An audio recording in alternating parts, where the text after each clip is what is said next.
नमस्कार दोस्तों, आज की वीडियो में आपका स्वागत है। मैं हूं आपका दोस्त दिव्यांशु और आज की वीडियो में हम बात करने वाले हैं मीशो के आईपीओ के बारे में। तो दोस्तों, मीशो अपना 5421 करोड़ का आईपीओ लेकर आ गए हैं। और मीशो जो है, जैसे कि आप लोग जानते होंगे कि एक ई कॉमर्स प्लेटफॉर्म है। ये एक asset light e commerce business model पे काम करता है और इसकी मल्टी साइडेड अप्रोच है। ये 4 स्टेक होल्डर्स को कनेक्ट करता है, जिसमें कंज्यूमर आते हैं जो कि प्राइस सेंसिटिव शॉपर्स हैं, प्राइमरली टियर 2 टियर 3 सिटीज के। फिर इसमें सेलर्स हैं, जिसमें कि मैन्युफैक्चरर, होलसेलर और ट्रेडर्स होते हैं। 7 लाख से ऊपर इनके एक्टिव सेलर हैं। लॉजिस्टिक पार्टनर आते हैं, जिसमें 18,000 से ज़्यादा एक्टिव लॉजिस्टिक प्रोवाइडर्स हैं। और फिर कंटेंट क्रिएटर्स हैं, जो कि 50,000 से ज़्यादा हैं। तो इन चारों को ये कनेक्ट करता है। और मीशो की एक खास बात ये है कि ये बाकी ई कॉमर्स प्लेटफॉर्म से अलग है, क्योंकि यहाँ पर 0 कमीशन मॉडल लगता है सेलर के ऊपर। मतलब यहाँ पर जो सेलर है उसको कोई भी कमीशन चार्ज नहीं होता है। लेकिन यहाँ पर एक और चीज गौर करने वाली ये है कि मीशो अब तक प्रॉफिटेबल नहीं हुई है। तो अब यहाँ पर कुछ बड़े सवाल उठते हैं कि कंपनी जब 0 कमीशन मॉडल पे काम करती है तो पैसे कैसे कमाती है, रेवेन्यू कैसे जनरेट करती है। इसके अलावा अब तक कंपनी क्यों प्रॉफिटेबल नहीं हुई है और लॉस में काम कर रही है। क्या मीशो का आईपीओ अप्लाई करने लायक है या फिर ये बाकी न्यू एज टेक आईपीओ की तरह एक ओवर वैल्यूड आईपीओ है। अगर इस आईपीओ में हमें अप्लाई करना है तो क्या लिस्टिंग गेन के लिए अप्लाई करना है या फिर हम लॉन्ग टर्म के लिए यहाँ पर पैसा लगा सकते हैं। तो ये सारे सवालों के जवाब आपको आज की वीडियो में मिलेंगे। हम इसके लिए मीशो के बारे में जानेंगे, इसके फाइनेंशियल्स को चेक करेंगे, हम आईपीओ की डिटेल्स को चेक करेंगे, आईपीओ के लेटेस्ट ग्रे मार्केट प्रीमियम को चेक करेंगे और पॉजिटिव और नेगेटिव पर बात करेंगे। एंड फाइनली मैं अपना ओपिनियन आपके साथ शेयर करूंगा कि क्या मैं इस आईपीओ में अप्लाई करने वाला हूं या इसको अवॉइड करने वाला हूं। तो बने रहिए वीडियो में एंड तक, ताकि आप अपने लिए एक इन्फॉर्म डिसीजन ले पाएं। और वीडियो शुरू करने से पहले एक छोटी सी रिक्वेस्ट रहेगी कि वीडियो को लाइक करने में कोई भी कंजूसी मत कीजिएगा। और अगर चैनल पर पहली बार आए हैं तो चैनल को सब्सक्राइब कर लीजिए एंड बेल आइकन प्रेस कीजिए, ताकि आने वाली वीडियोस के अपडेट आपसे मिस ना हो। तो चलिए बिना देर किए आज का वीडियो स्टार्ट करते हैं। तो सबसे पहले आईपीओ की डिटेल्स को चेक कर लेते हैं। तो जो मीशो का आईपीओ है वो 3 दिसंबर से 5 दिसंबर के बीच में ओपन होने जा रहा है एंड 10 दिसंबर तक इसकी लिस्टिंग हो सकती है। 5421.20 करोड़ का ये आईपीओ है, जिसमें से फ्रेश इशू जो है वो 4250 करोड़ का है and offer for sale 1171.20 crore का है। यहाँ पर जो प्राइस बैंड कंपनी ने सेट किया है वो है 105 to 111 रुपीज पर शेयर का एंड 135 शेयर्स का यहाँ पर एक लॉट है। रिटेल इन्वेस्टर के लिए 10% कोटा ही है, क्योंकि यहाँ पर ये कंपनी जो है वो एक लॉस मेकिंग कंपनी है। सेबी के रूल के मुताबिक अगर कोई लॉस मेकिंग कंपनी है तो रिटेल कोटा 10% से ज्यादा नहीं रख सकती है। क्यूआईबी के लिए यहाँ पर 75% का कोटा है, एचएनआई के लिए 15% का कोटा है। रिटेल इन्वेस्टर मिनिमम 1 और मैक्सिमम 13 लॉट के लिए अप्लाई कर पाएंगे। एक लॉट की प्राइस होगी 14,985 रुपीज की एंड 13 लॉट की प्राइस होगी 1,94,805 रुपीज की। तो ये हो गई आईपीओ की डिटेल्स। अब मीशो के बारे में जान लेते हैं। मीशो के फाइनेंशियल्स कैसे हैं, मीशो रेवेन्यू कैसे कमाती है एंड प्रॉफिट क्यों जनरेट अभी तक नहीं कर पाई है। तो सबसे पहले मीशो के बारे में जान लेते हैं। मीशो जो है 2015 में इनकॉर्पोरेट हुई थी और इसको विदित अत्रे एंड संजीव बनबाल ने फाउंड किया था, जो कि दोनों ही आईआईटी एलुमनाई हैं। अगर मीशो के यूनिक वैल्यू प्रपोजिशन को देखें कि इस कंपनी का यूनिकनेस क्या है, तो पहला जैसे कि मैंने आपको बताया कि 0 कमीशन मॉडल पे काम करती है, यानी कि सेलर को कोई भी कमीशन नहीं देना पड़ता है मीशो को। दूसरे यहाँ पर एवरीडे लो प्राइसेस है, कोई भी फ्लैश सेल या फिर लिमिटेड टाइम डिस्काउंट नहीं है। यहाँ पर जो फोकस है वो अनब्रांडेड रीजनल प्रोडक्ट पर होता है, जो कि 75% है रिटेल मार्केट का। इसके अलावा AI एंड ML यानी कि AI एंड मशीन लर्निंग पर पूरा फोकस्ड है कंपनी का। इनके AI एंड ML के 163 टीम मेंबर्स हैं। इसके अलावा इंडिया के ई कॉमर्स शिपमेंट में मीशो जो है उसका 30% के आसपास शेयर है, जो कि वॉल्यूम के लिहाज से लार्जेस्ट है। मीशो जो है वो इंडिया का नंबर 1 प्लेटफॉर्म है by placed order and annual transaction users. अब अगर प्रोडक्ट एंड सर्विसेज को देखें तो फैशन एंड अपरेल का इनका 21 से 23% मार्केट शेयर है। होम किचन फर्निशिंग का 23 से 25% मार्केट शेयर है and beauty and personal care का 8 से 10% मार्केट शेयर है। इसके अलावा electronic accessories and daily essentials हैं, इसको ये सेल करते हैं। इनकी 2 सब्सिडरीज हैं, मीशो टेक्नोलॉजी प्राइवेट लिमिटेड, ये टेक्नोलॉजी एंड क्लाउड इंफ्रास्ट्रक्चर पे काम करती है। इसके अलावा एक और इम्पोर्टेंट सब्सिडरी है वेलमो, जो कि in house logistic network handling करती है एंड 65% जो ऑर्डर्स हैं वो वेलमो के थ्रू जाते हैं। जोग्राफिकली 88% जो ऑर्डर हैं वो टॉप 8 सिटीज से बाहर के हैं। टियर 2, टियर 3, टियर 4 सिटीज में इनकी अच्छी खासी प्रेजेंस है और 15,000 से ज्यादा पिन कोड में ये अपने प्रोडक्ट्स को डिलीवर करते हैं। अब अगर प्लेटफॉर्म के मार्केट शेयर को देखें तो फ्लिपकार्ट का मार्केट शेयर 34% है, मीशो का 29 से 31% मार्केट शेयर है, अमेजोन का 26% है एंड बाकी जो प्लेटफॉर्म्स हैं उनका 10% मार्केट शेयर है। सो फ्लिपकार्ट के बाद मीशो ही आता है, जिसका सबसे ज्यादा मार्केट शेयर है शिपमेंट के मामले में FY25 में। अब आइए इसके फाइनेंशियल इन्फॉर्मेशन को चेक कर लेते हैं। सो रेवेन्यू जो है उसमें एक स्ट्रॉन्ग ग्रोथ हमें ईयर ऑन ईयर देखने को मिली है एंड 23 से 24 के बीच में 33% ग्रोथ है, 24 से 25 के बीच में 26% ग्रोथ है एंड अगर आप FY25 से सितंबर 25 के बीच में, जो कि हाफ ईयर है, उसमें अगर आप देखेंगे तो ऑलरेडी 59% यहाँ पर ग्रोथ देखने को मिली है लास्ट फाइनेंशियल ईयर के मुकाबले। तो स्ट्रॉन्ग मोमेंटम को यहाँ पर कंटिन्यू रखा गया है एंड रेवेन्यू ग्रोथ जो है वो काफी अच्छी है और एक्सेलरेट हो रही है। अगर पैट को देखें यानी कि प्रॉफिट आफ्टर टैक्स, तो यहाँ पर आप देखेंगे कि कंपनी जो है वो एक लॉस मेकिंग कंपनी है,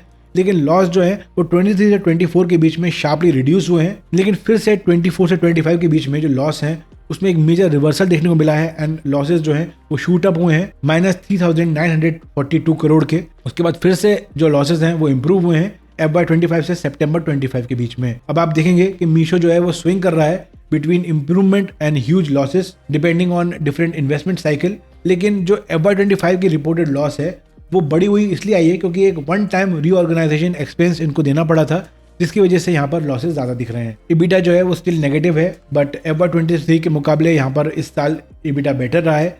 एसेट में स्टेडी ग्रोथ है ईयर ऑन ईयर, प्लेटफॉर्म जो है वो अच्छी तरीके से स्केल कर रहा है। यहाँ पर एक नेगेटिव ये है कि जो नेटवर्थ है वो year on year continue losses की वजह से गिर रही है, डिस्पाइट रेवेन्यू ग्रोथ जो है इक्विटी इरोशन जो है वो सिग्निफिकेंट है। अब अगर इसके वैल्यूएशन को देखें तो पी जो है वो नेगेटिव में है, लॉसेस में कंपनी है, -35.75% का पी है। रिटर्न ऑन नेटवर्थ भी नेगेटिव है, -252.37% रिटर्न ऑन नेटवर्थ है।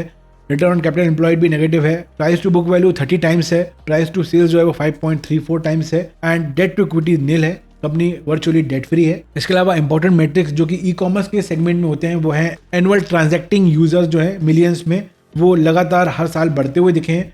प्लेस ऑर्डर्स जो है वो हर साल लगातार बढ़े हैं। ऑर्डर फ्रीक्वेंसी जो है वो भी लगातार बढ़ी है। एक्टिव सेलर जो है वो FY23 में ज्यादा थे, फिर उसके बाद फिर से कम हुए एंड फिर से उसके बाद एक्टिव सेलर्स जो है वो फिर से बढ़े हैं। FY25 से सितंबर 25 के बीच में अगर आप देखेंगे तो जबरदस्त यहाँ पर एक्टिव सेलर्स में ग्रोथ हुई है। एवरेज ऑर्डर वैल्यू जो है वो यहाँ पर आपको गिरता हुआ दिखा है एंड ये एक यहाँ पर नेगेटिव पॉइंट है। रेवेन्यू मॉडल पर बात कर लेते हैं तो मीशो जो है वो रेवेन्यू कहाँ से कमाता है जब ये सेलर से 0 कमीशन चार्ज करता है, ये एक बड़ा सवाल है। तो मीशो जो है वो 3 जगह से रेवेन्यू कमाता है। पहला है लॉजिस्टिक फीस, जहाँ पर 60% रेवेन्यू इसका आता है। ये सेलर से शिपमेंट का पैसा लेती है एंड इनकी इन हाउस लॉजिस्टिक कंपनी है, इसलिए ज़्यादा यहाँ से पैसा कमा पाते हैं। इसके अलावा एडवर्टाइजिंग है जिससे 30% रेवेन्यू आता है। जो सेलर्स हैं, ब्रांड है, वो यहाँ पर पेड एड चलाते हैं एंड FY25 में एस्टिमेटेड 2820 करोड़ के यहाँ पर एड रेवेन्यू हुआ है। उसके बाद वेलमो एक्सटर्नल सर्विसेज भी हैं। वेलमो जो है वो दूसरे मर्चेंट्स को भी लॉजिस्टिक सर्विसेज देता है, ये भी एक एक्स्ट्रा अर्निंग यहाँ पर देता है कंपनी को। तो 3 तरीके से कंपनी रेवेन्यू कमाती है। अब एक सवाल है कि मीशो अभी तक प्रॉफिटेबल क्यों नहीं हुई है, तो इसके 5 रीजंस हैं। पहला है FY25 में एक वन टाइम लॉस यहाँ पर रिपोर्ट करना पड़ा था। इंटरनल रिस्ट्रक्चरिंग की वजह से यहाँ पर टैक्स एक्सपेंस हुआ था ह्यूज एंड इसको अगर आप हटा देते हैं तो मीशो ऑलमोस्ट प्रॉफिटेबल हो सकती थी। इसके अलावा high cash on delivery dependency है। 75% ऑर्डर जो है वो कैश ऑन डिलीवरी के थ्रू आते हैं और जहाँ पर 75% सक्सेस रेट है, तो ये एक बहुत बड़ा रीज़न है जिससे कंपनी को लॉसेज होते हैं एंड मार्जिन जो है वो हिट होती हैं।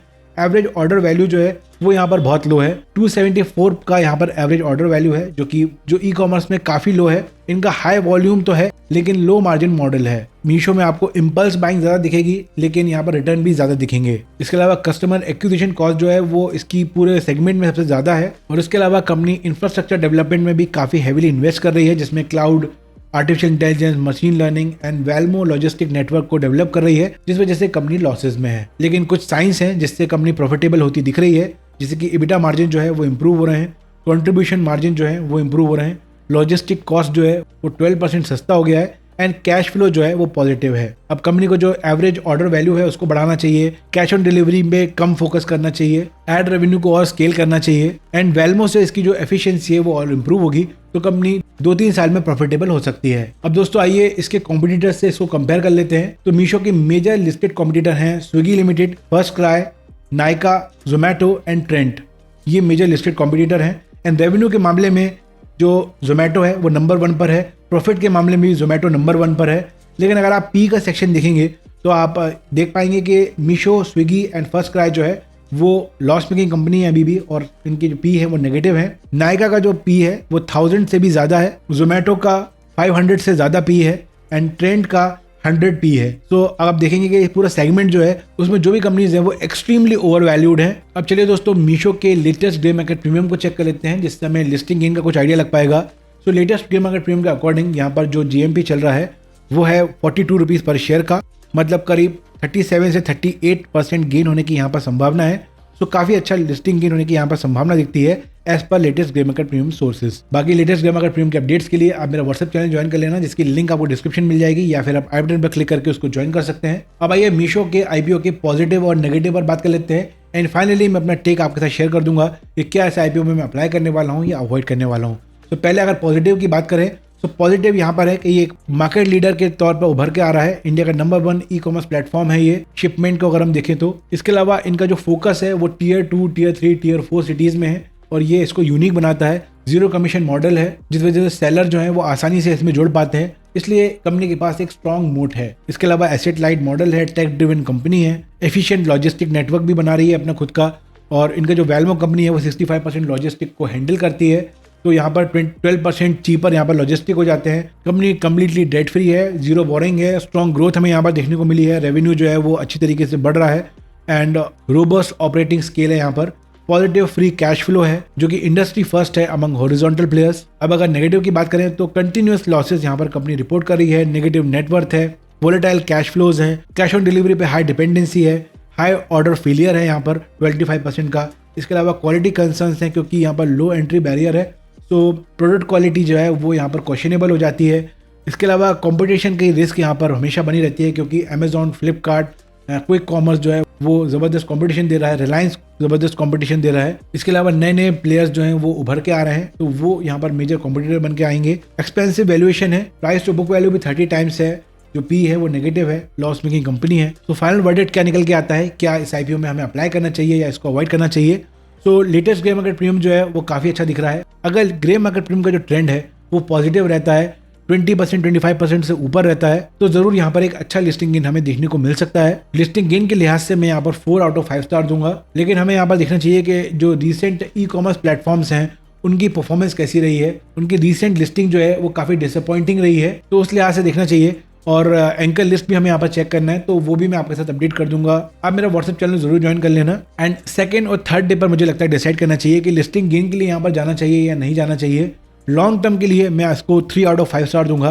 प्रॉमिसिंग कंपनी है एंड यूनिक कंपनी है, लेकिन यहाँ पर लॉस यहाँ पर बहुत ज़्यादा है एंड लॉस मेकिंग कंपनी में आपको सोचना होगा कि क्या आप लंबे समय तक इन्वेस्टेड रह सकते हैं। हाँ, इकोनॉमिक्स जो है वो इम्प्रूव हो रहे हैं, लेकिन प्रॉफिट में बहुत ज़्यादा फ्लक्चुएशंस हैं। कंपनी को अपने मार्जिन्स को इम्प्रूव करना बहुत ज़रूरी है एंड लॉसेस को यहाँ पर कट करना बहुत ज़रूरी है। हमने देखा है जोमेटो भी लॉस मेकिंग कंपनी थी, लेकिन धीरे धीरे वो भी प्रॉफिटेबल हुई है।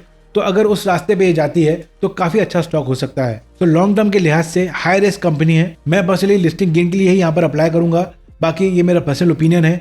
अगर आप इस आईपीओ में अप्लाई करते हैं तो आपको अपनी रिस्क एपिटाइट को देखना चाहिए एंड लॉन्ग टर्म गोल को हमेशा ध्यान में रखना चाहिए कि क्या आप टेम्परेली यहाँ से पैसा बनाना चाहते हैं या फिर आप लंबा गेम खेलना चाहते हैं। तो ये सब चीज़ों को ध्यान में रख के ही इस आईपीओ में अप्लाई कीजिए। बाकी कोई क्वेश्चन है तो कमेंट सेक्शन में पूछ सकते हैं, और इसके अलावा वीडियो पसंद आता है तो वीडियो को लाइक जरूर कर लीजिए। चैनल पर पहली बार आए तो चैनल को सब्सक्राइब कर लीजिए, बेल आइकन प्रेस कीजिए ताकि नए वीडियोस की अपडेट आपसे मिस ना हो।